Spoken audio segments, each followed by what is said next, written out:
The scalpers really got to this guy, and they're already hiking up the price on the aftermarket. Places like eBay, Mercari. I've seen them going from anywhere from 40 plus shipping to 60 plus shipping. So is this figure worth what most people are being asked to pay for it? I hate to admit it, but I had forgotten about this pre-order altogether. So when it arrived in the mail, I had no idea what I was getting. I had no expectations, and I wasn't that impressed by what I saw. That's just at a glance, mind you. Now, I'm saying that because the Knightfall Batman is a bit more complex in relation to other more mainstream treatments of the character. This Batman, for example, goes through a range of emotions that you're not used to seeing Batman go through, outside of maybe the movies. As such, it'll take a pretty special action figure then to fully encapsulate the qualities exhibited by the Knightfall Batman. No small feat to be sure. So is the McFarlane Toys Knightfall Batman up to the task? Let's find out.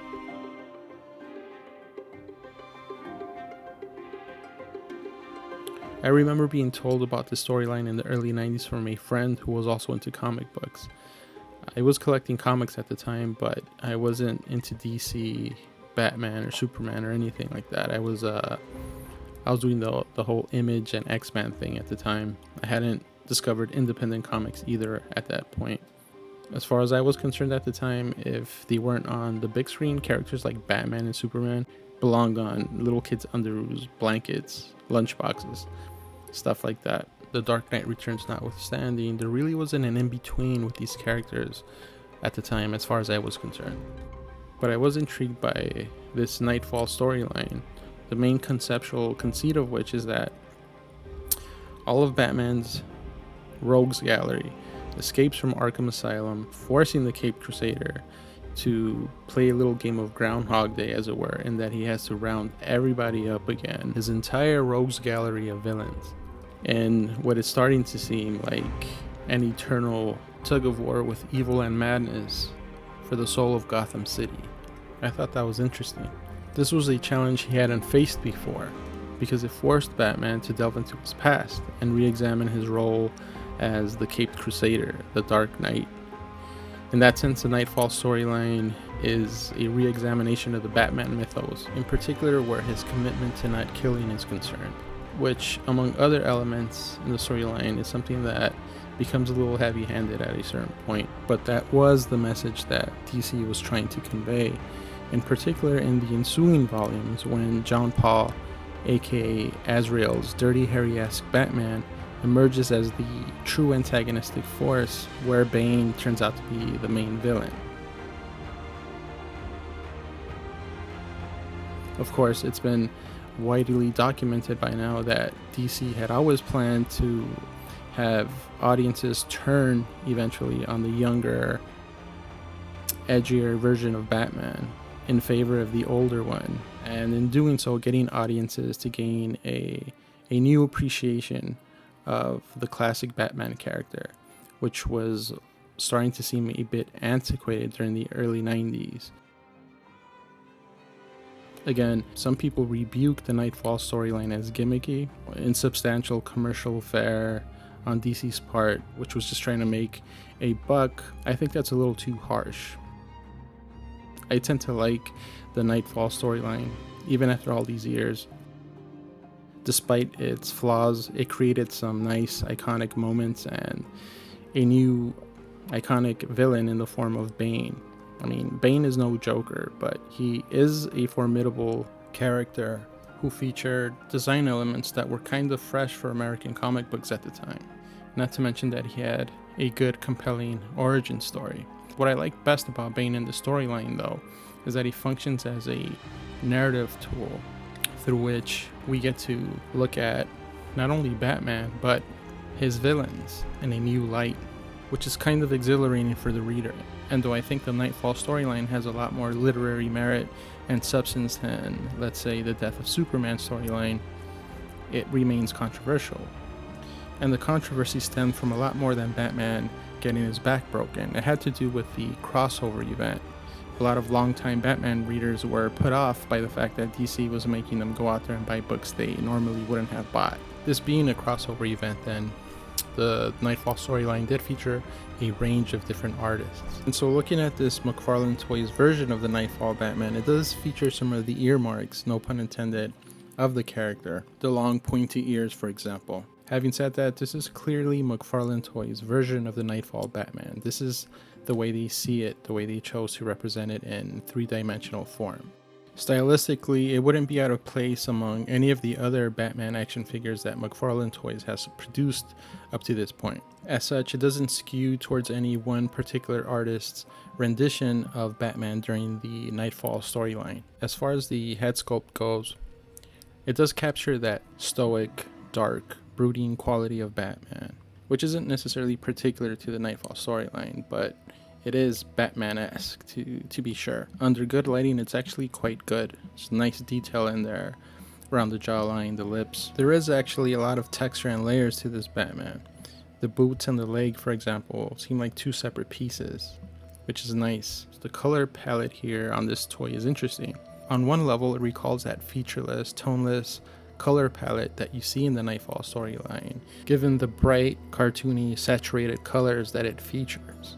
And yet the paint applications here are a little bit more on the sophisticated side, in the sense that you get some nice shading around the torso, the legs, around the details of Batman's costume, around the face in particular. The briefs have some depth to them, some different shades of blue in there. So McFarlane Toys is actually doing a pretty good job at channeling the spirit of the Knightfall Batman while keeping things uniquely their own, in the sense that this figure does feature one of the better paint jobs that I've seen on a McFarlane Toys action figure in a while, actually.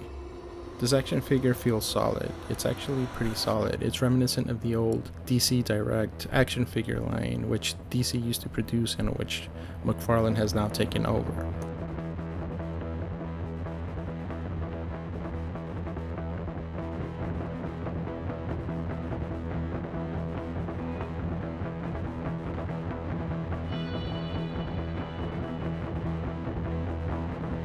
Having said that, I am disappointed that this action figure doesn't come with an alternate head sculpt, at least one.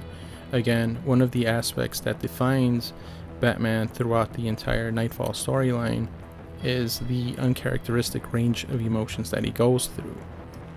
He goes from pained to agonized to despairing to ultimately wallowing in self-pity. Again, very uncharacteristic for the Dark Knight, but very important to the storyline.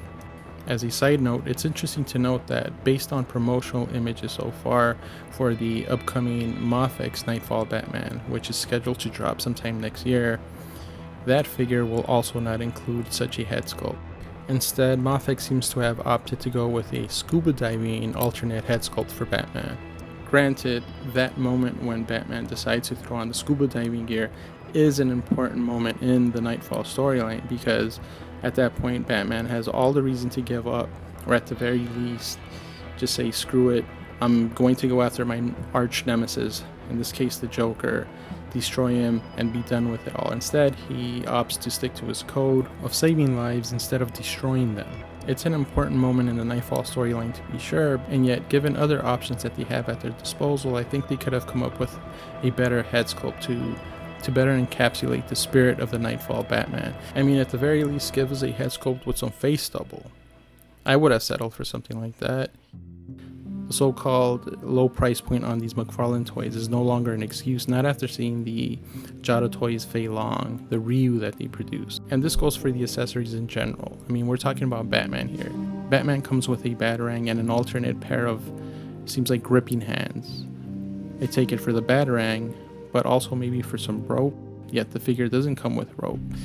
Maybe to grip a steering wheel or the handlebars on a bike, which might be pretty cool, granted, but I would have really appreciated a pair of hands that are a little more dynamic for action poses.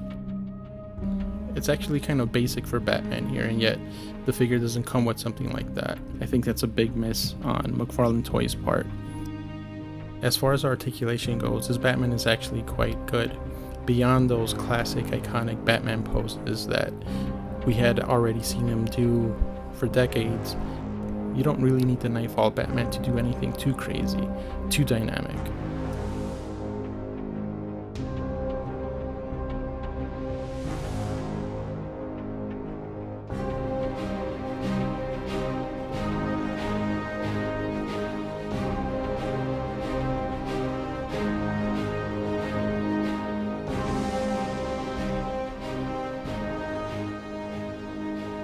and yet there are still certain basic things that this Batman can't do in terms of action.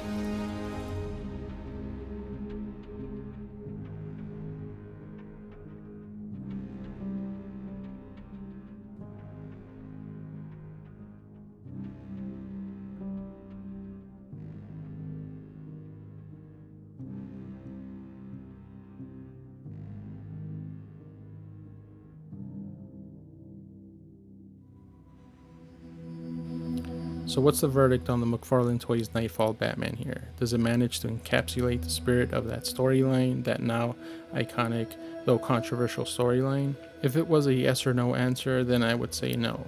But it's not. It's limited in very important ways, in ways that are starting to become tedious and tiresome for action figure toy lines like McFarlane Toys and Hasbro. It's also refreshing these days to see the blue and gray Batman make another appearance, which is my favorite. It's a good purchase. I like it. Now, would I go over $25.99 for it? That's a tough one. I mean, it depends on how big of a Batman fan you are, how big of a Knightfall fan you are. There are other Knightfall Batmans out there for you to get. All in all, I like it, but this is not the definitive Knightfall Batman. It's a good McFarlane Toys Batman, definitely worth picking up, but just as long as you don't break the bank on it.